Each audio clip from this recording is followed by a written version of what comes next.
전격 인터뷰 3부 시작하겠습니다. 진보당의 김재현 상임대표와 이야기 나누겠습니다. 어서 오십시오. 네, 반갑습니다. 반갑습니다.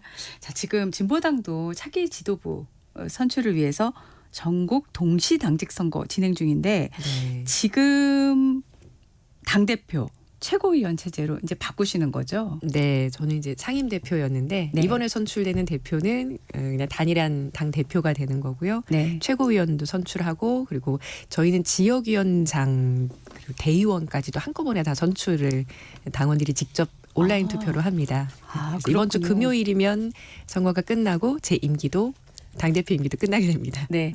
지금 평택을 지역위원장 후보로 나선 상황이시라고요? 네, 뭐 당대표가 끝나자마자 네. 평택을만은 아니고요. 네. 평택시 지역위원장이 되려고 평택시 전체 전체 준비하고 있습니다. 네. 그것도 당원들의 투표로 선출하는 네. 겁니다. 전국에 그럼 시당이 몇 개에서 선거가 동시로 이루어지는 걸까요? 100여 개 정도 되는데요. 그렇군요. 지금 뭐 열심히 분구도 해서 더 많은 지역위원회를 세우려고 노력하고 있고 이번에 정치개혁에서 그 지구당 합법화에 네. 대해서 논의가 있었는데 네네. 이런 부분들이 조금 더 세부적으로 논의가 확대가 된다면 저희 같이 이제 지역에 뿌리를 내린 정치 활동을 중요하게 생각하는 정당들은 더 활발한 지역위원회 활동할 수 있지 않을까 싶은데요. 지금은 이제 당원들의 투표로 각 지역위원장을 선출하는 과정이 있습니다. 네. 자, 상임 대표 맡으시면서 여러 가지 일을 많이 하셨는데 가장 기억에 남는 일이 궁금합니다. 정말 한두 개 꼽기가 좀 어렵고요. 사실 저는 재작년 7월에 임기 시작하자마자 윤석열 탄핵을 당론으로 처명을 하고 뭐 11월에도 이미 뭐 거리 광장에서 집회를 뭐 크게 열기도 하고 계속 그러다가 이제 12.3 불법 계엄 사태 맞으면서 뭐 아무래도 가장 기억에 남는 것은 그 탄핵 국면을 국민들과 함께 만들어내고 정권 교체까지 이뤄낸 것이고요. 그 이후에는 이재명 정부 들어서서 뭐 트럼프 행정부의 대미 투자 압박이라든지 그리고 노란봉투법을 비롯한 그 민생 입법 같은 것들에 대응하면서 정말 분주하게 보냈고 선거도 24년에 있었던 재보궐선거부터 25년의 대선에 얼마 전 6.3 선거까지 세 차례 선거 치르면서 네. 정말 바쁘게 지냈습니다. 네. 직접 6.3 지방선거에서는 나서셨잖아요. 아쉽게도 네. 원내 진입은 네, 다음 기회로 미루시긴 하셨지만 해보시니까요. 다음에 선거를 한다면 이것만은 꼭 해결해야 되겠다라고 생각하신 게 분명히 있으실 것 같아요.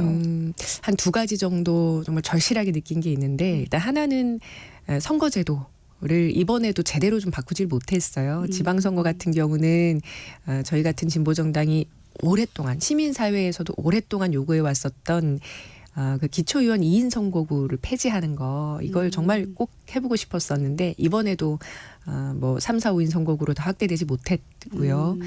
뭐 그 외에도 선거제도의 여러 어려움들 때문에 여전히 지방의회조차도 진입장벽이 굉장히 높다라는 한계에 부딪혔던 게 있고 네. 또 하나는 뭐 이번에 진보당 참 진정성 있다라고 하는 칭찬도 받았지만 그것이 실제적으로 투표로까지 이어지게 하려면 진보당이 지금과 같은 한국 정치 구도에서 어떤 역할을 해야 되는지 보다 선명한 어떤 정책적 방향, 저희의 정치적 그 지향 같은 것들을 보다 더 잘 우리 국민들께 보여드려야 되겠다. 선명 진보 야당으로서의 존재감을 더 키워야 된다라고 하는 절실한 과제를 안았습니다. 네. 6.3 선거에서 사실 평택을이 전국구였어요. 워낙 후보님들의 면면이 뭐 대단해서 그런데 최근에 정청래 대표가 이런 말씀을 하셨더라고요. 그때 민주당에서 평택을에 후보를 내지 말았어야 했다라는 말씀을 하셔서 어떻게 들으셨어요? 어떤 의미로 그 말씀을 하셨는지 제가 정확하게는 모르겠습니다만 사실 소잃고 외양간을 고치는 것이 뭐 그렇게 유쾌한 일은 아니라고 생각이 들고요. 선거 끝나고 나서도 여러 차례 뭐 저에게 따로도 말씀하셨었는데 뭐 선거연대가 굉장히 필요했다. 아쉽고 또 앞으로 그런 것을 잘 해보자 이런 말씀도 하셨었는데 저희는 뭐 작년 연말부터 계속해서 민주 진보 세력의 적극적인 선거연대가 필요하다고 계속 설득을 했었던 입장이고요. 이것이 보다 전국적으로 전면적으로 그리고 각 정당의 어떤 총의를 모아서 제대로 이루어졌었다면 선거 결과가 많이 바뀌었을 거라고 생각하기 때문에 그 점에 대해서는 지금이라도 각 정당들이 좀 전향적인 입장을 만들어낼 수 있는 그런 좀 계기가 됐으면 좋겠다는 생각입니다. 많이 아쉽죠. 네. 예. 죄송하고 국민들께. 예. 쭉 선거 때 펼쳐졌던 거를 되짚어 보면 딱 한 가지 궁금한 거는 이제 다음 총선도 사실 2년이 채 안 남았습니다. 맞습니다. 예. 지금 말한 선거연대가 다음 총선 때는 과연 할 수 있을까 제대로? 라는 질문이 떠오르거든요. 네. 일단 가장 많은 의석을 가지고 있는 더불어민주당에서 전당대회를 마치고 새로운 지도부가 어떤 결단을 내세울지 그건 지켜봐야 될 문제라고 생각하고요. 네. 저희는 이 선거연대를 뭐 반드시 선거연대는 항상 필요하다 이렇게 생각하지는 않습니다. 저희의 진보 정당으로서의 자기 정체성, 독자성을 키워나가기 위한 끊임없는 노력을 하고 있는 과정인데 지난 총선 그리고 대선 이번 지방선거까지는 윤석열 정권 그리고 내란 세력에 맞서서 이 한국 정치를 정상화시켜야 한다라고 하는 굉장히 무거운 민심이 있다고 저희는 느꼈기 때문에 그 민심에 잘 부응하기 위한 방안으로서 고민했던 것이고요. 앞으로 1년여 남은 시간 동안 또 그 민심의 향방에 대해서 예민하게 살펴봐야 될 것 같은데 어쨌건 이번 6.3 선거에서는 그 지점에 대한 국민들의 뼈아픈 평가 지점이 던져졌다라는 생각은 들었습니다. 네. 진보당에서 계속 이제 목소리를 내고 또 행보를 보이고 있는 것 중에 하나가 홈플러스 얘기부터 먼저 좀 질문을 드리고 싶습니다. 거의 쉽지 않겠다라는 생각들을 많은 분들이 하셨는데 극적으로 일단 2천억 원 규모의 긴급 운영자금 지원이 되면서 지금 홈플러스가 어제 즉시 항고장을 이제 제출을 했는데 단식까지 하시면서 정부가 적극적으로 중재해야 된다라고 얘기를 하셨잖아요. 일단 정부가 지금까지 이 홈플러스 사태가 전개될 동안에 정부의 가장 큰 책임은 뭐라고 보십니까? 일단 사모펀드가 굉장히 큰 문제가 있다는 것을 뭐 다 알고 있는 거죠. 뭐 청와대도 알고 있고 국회도 알고 있고 우리 국민들 다수도 알고 계실 텐데 그 상황을 너무 오랫동안 방치했어요. 홈플러스를 MBK 사모펀드가 인수하고 나서 10년이 훌쩍 지났는데 중간중간에 뭐 알짜 점포에 대한 대량 매각이라든지 이런 먹튀가 예고되는 상황들이 빚어진 것에 대해서 정부도 국회도 사실 뒷짐을 지고 있었고요. 그것이 아무리 이재명 정부의 과오가 아니라 할지라도 작년 3월에 이 회생 절차가 신청되고 난 다음에 1년 4개월의 시간 동안 정부와 국회의 잘못으로 사모펀드가 이렇게 부도덕한 경영 실패 상황을 사실상 야기시켰는데 그 피해를 고스란히 국민들이 받아야 되는 굉장히 큰 민생 현안이거든요. 여기에 대해서 사모펀드가 잘못한 건데 정부가 어떻게 개입해?라고 하면서 아무런 대책을 내놓지 않은 것은 정말 큰 실책이었다고 생각합니다. 특히나 뭐 검찰의 수사, 뭐 어제도 경영진에 대한 수사 속도가 좀 내졌는데 경찰의 수사라든지 뭐 금융감독원의 뭐 제재 조치라든지 이런 부분들은 정말 골든타임을 다 놓쳤거든요. 국회에서도 청문회 한번 못하고 지금까지 온 거 아닙니까? 그렇죠. 그러는 사이에 사실상 대주주 MBK도 채권자인 그 메리츠 금융그룹도 사실상 이걸 꼭 회생시켜야 한다는 자기 이해관계가 없어요. 오히려 빨리 손 털고 나가고 싶고 메리츠증권 같은 경우는 지연 이자까지 따박따박 받아갈 수 있는 상황이기 때문에 그런 그 이해관계자들이 먹튀를 하고 있는 상황에서 그야말로 서민들이 눈물을 흘리면서 통곡을 하고 있는 것에 너무 늦게 지금 주목하고 있다라는 생각이 듭니다. 네. 지금 종사자들이 참 많습니다. 네. 예, 이미 업장이 문을 닫은 곳이 곳곳에서 지금 나오고 다 닫았죠. 있고요. 네, 네. 이런 상황에서 지금 2천억 원의 이 긴급 운영 자금을 갖고 다시 회생을 할 수 있을까? 어떻게 보세요? 2천억 원은 회생을 위한 것은 아니죠. 당장 발등에 떨어진 불을 끄기 위한 것에 불과하고요. 예, 예. 시간을 벌기 위한 것이니까요. 어쨌든 이번 즉시항고가 법원에 의해서 받아들여진다면 회생 절차가 다시 재개가 돼서 9월 4일까지 이게 마지막 기회예요. 9월 4일까지 연장이 되면 이제 뭐 2달도 안 남은 시간인데요. 이 시간 안에 수정된 회생 계획안을 제출을 해야 되는데 선량한 인수자도 찾아야 되고요. 무엇보다도 MBK가 정말 이제는 마지막이라고 생각하고 책임 있게 회생 대책을 내놓을 수 있도록 하는 다방면의 압박이 필요하다 이렇게 생각하면서 이미 국민들께서 우리 동네 홈플러스가 문 닫는 상황에 대해서 굉장히 가슴 아파하시고 텅 빈 매대를 보면서 이게 종사자뿐만 아니라 지역 경제에 미치는 막대한 영향에 대해서도 우려하고 계시고 정부도 뒤늦게나마 여기에 대한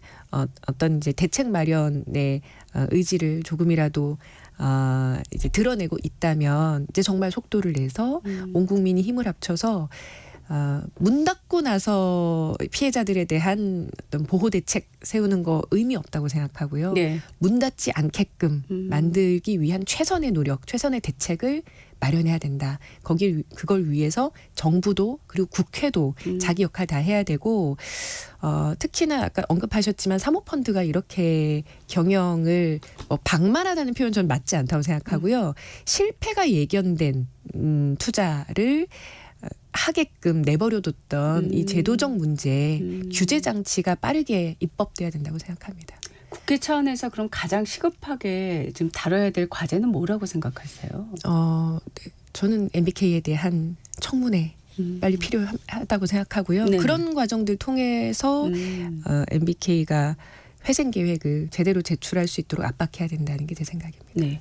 9월 4일까지면 정말 시간이 얼마 안 남았는데 네. 지금 말씀하신 과제들이 순탄해겠다 이런 전망이 좀 네, 뭐 쉽게 나오지는 않거든요. 원인이 뭔지 다 알고 있고요. 네, 네. 모든 주체들이 다 알고 있고 다만 그것을 정부가 어느 정도 개입할 수 있을지에 대한 결단만 남았다고 생각합니다. 얼마 전에 이재명 대통령께서 그 장기 연체자들에 대한 탕감을 금융기관이 적극적으로 해야 되는데 이걸 안 하면 이걸 도덕적 해이라는 이유로 안 하면 그거야말로 무책임한 거다 이렇게 강하게 비판을 하셨더라고요. 전 동의하고요. 마찬가지로 사모펀드에 대한 정부 개입을 한다고 했을 때 이걸 또 도덕적 해이를 야기시킨다라고 하는 비판이 상당히 있죠. 근데 지금처럼 그 홈플러스 같은 사실상 한 10만 명 정도 되는 이해관계자들에게 상당한 경제적 피해를 입히는 상황을 그냥 방치하는 것은 도덕적 해이라는 표현으로 다 커버될 수 없는 네. 상당한 무책임의 영역이라고 생각하기 때문에 저는 대통령께서 결단해 주실 것을 요청드립니다. 네. 최근에 참 아이러니한 게 경제 지표는 참 좋아요. 경상수지라든가 이런 거는 뭐 역대급이라는 그런 숫자가 나오곤 있지만 고용시장은 네. 정반대이고요. 또 최근에 보면 그 성과급 논란이 있지 않습니까?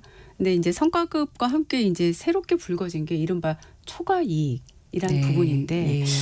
이게 참 생소하긴 해요. 그린 초과 이익이란 것도 생소하고요. 초과 이익 공유제라는 새로운 화두를 이제 내놨습니다.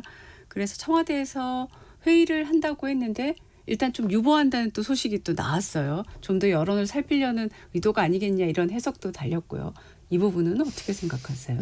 일단 작년부터 이런 이제 그 초과 이익을 정직원만 가지는 게 맞는가 이런 막대한 초과이익이 발생하기까지 정부의 정책적 지원부터 시작해서 다양한 인프라의 지원들이 있는데 그것을 최소한 협력업체 노동자들까지 같이 나눠야 되는 거 아니냐 이런 목소리들은 정부에서도 있었습니다. 뭐 김정관 장관께서도 네. 뭐 최근에 그런 말씀하셨고 또 김용훈 노동부 장관께서도 그런 얘기하셨고 그래서 이 초과 이익이 앞으로 막대할 것이라고 예상이 되는 상황에 특히 반도체 네. 산업에서 이것을 어디까지 나눌 것인가 그리고 이 같은 초과 이익은 어디서 비롯된 것인가에 대한 사회적 논의가 이제 필요하다라고 생각이 들고요. 저도 얼마 전에 그래서 한성숙 국무총리께서 저희 당 예방 오셨길래 네. 지금이야말로 이것에 대한 공론장을 열 때가 됐다. 국회에서도 속도를 낼 테니 정부에서도 적극적으로 임해 주시라 요청을 드렸고 네. 엊그저께 최태원 회장도 그 부분에 대한 질문을 받고 좀 열린 답변 하셨더라고요. 저는 미룰 수 없는 과제라고 생각하고 네. 이것이 뭐 약간의 이익 정도가 아니라 새로운 국면에서의 초과 이익이 만들어지기 때문에 초과 세수는 또 초과 세수대로 이건 이미 뭐 기정사실화되어서 정부에서도 청년을 중심으로 하는 네. 투자 계획 같은 것들을 이제 논의를 하겠지만 초과 이익은 누구와 이것을 나눌 것인가, 지역 사회까지 포함한다면 뭐 다양한 고민이 있을 수 있고 제가 활동하고 있는 평택을 같은 경우는 그 삼성전자의 막대한 초과 이익이 지역 사회에 흘러 들어가게 하기 위해서 협력업체 노동자 그리고 지역 사회가 어떻게 역할을 해야 되는지에 대한 다양한 또 모색이 또 있습니다. 근데 이런 부분들을 지난 몇 개월 동안은 그 정직원들의 정규직 노동자들의 파업 국면으로만 좀 이해를 해서 상당히 아쉬웠던 점이 있었죠. 네. 이 부분은 사실은 또 그 청년 고용 문제하고도 연결이 될 수 있는 지점이 있는 거라는 생각이 드는데 최근에 이제 뭐 다른 당 얘기지만은 전당대회에 나오기 위해서 기탁금 얘기와 함께 청년 최고위원들에게 사실은 너무 많은 부담, 네. 뭐 진입 장벽이라는 문제가 제기가 됐고 민주당에서 이제 논의를 한다고 하는데요. 어떻게 생각하세요? 제가 이 질문을 드리는 기본적인 배경에는 우리나라가 이제 양당이 워낙 강하게 뿌리를 내리고 있는데 그 안에서도 진보당이 그래도 이번 6.3 지방선거에서는 광역의원이 7분, 기초의원이 34분. 그러면 지난번 이 직전보다 2배 정도 늘어났지 않습니까? 네. 이게 사실 쉽지 않다는 거를 투표를 하는 유권자들도 느끼거든요. 맞습니다. 투표용지가 너무 많고요. 네. 예, 후보들에 대해서 다 알지 못하기 때문에 사실 당 이름 보고 하는 경우도 투표행위 중에는 맞습니다. 많이 작용을 하니까요. 예. 근데 제가 원래 드리려던 질문으로 다시 돌아가자면 사실 진보당에서는 이 고용의 문제, 폼플러스도 여러 뭐 사모펀드의 문제도 있지만은 이 고용이란 부분에 대해서 굉장히 많은 그 정책에 대한 고민들을 하고 있는 걸로 제가 알고 있기 때문에 이 부분에 대해서 지금 특히 이제 AI라는 그런 것이 도입이 되면서 가장 먼저 고용 시장에 타격을 입는 게 청년들이다 하는 부분이지 않습니까? 맞습니다. 당에서는 이 부분에 대한 어떤 대안들, 논의들이 좀 활발하게 진행이 되고 있을까요? 어떻습니까? 일단 질문을 두 가지로 쪼개서 좀 답변 드려야 될 것 같은데요. 네네. 먼저 이제 뭐 더불어민주당의 이제 청년 네. 정치 뭐 홀대 아니냐 이런 얘기에 네. 대해서는 사실 제가 처음으로 국회의원 출마했을 때가 민주노동당 2008년도에 그 우리 나이로 27살 때였습니다. 네. 그때 국회의원 출마를 할 때 당에서 선거 비용을 거의 전액 다 지원을 받아서 출마할 수 있었고요. 예. 그 이후로 2012년에 처음 비례대표 국회의원 당선되고 나서 지금까지 오는 동안에 진보정당이 청년 정치에 대한 적극적인 이 투자와 길을 열어야 된다라고 하는 그 기조에 따라서 저 같은 이제 정치인도 탄생할 수 있었고 지금 저희 손솔 국회의원이 전체 국회의원 중에 최연소인데요. 이미 10년 전에 당의 공동대표로서 활동을 시작을 했거든요. 이런 청년 정치인 당사자들의 시선으로 정치와 정책 현안을 바라보아야 답이 나온다고 생각합니다. 사실 기탁금 2천만 원이면요. 최저임금 받아서 거의 1년 내내 안 쓰고 모아야 되는 돈이거든요. 근데 그 돈이 있는 사람만 당의 어떤 지도부의 역할에 진입할 수 있다고 생각하면 굉장히 허탈해요. 일반 대부분의 청년들 입장에서는. 네. 그래서 평범한 청년들의 시선으로 정치를 바라볼 수 있고 현재 지금까지의 청년에 대한 정부의 다양한 정책이 쏟아졌음에도 불구하고 청년들이 그것을 일시적 시혜적 조치에 불과하다라고 말하고 있는 이유에 대해서도 짚어봐야 된다고 봅니다. 얼마 전에 한성숙 총리 오셨을 때도 총리께서 이제 뭐 첫 행보로 그 서대문의 그 청년들 주거 환경 돌아보시고 그러셨던데 네.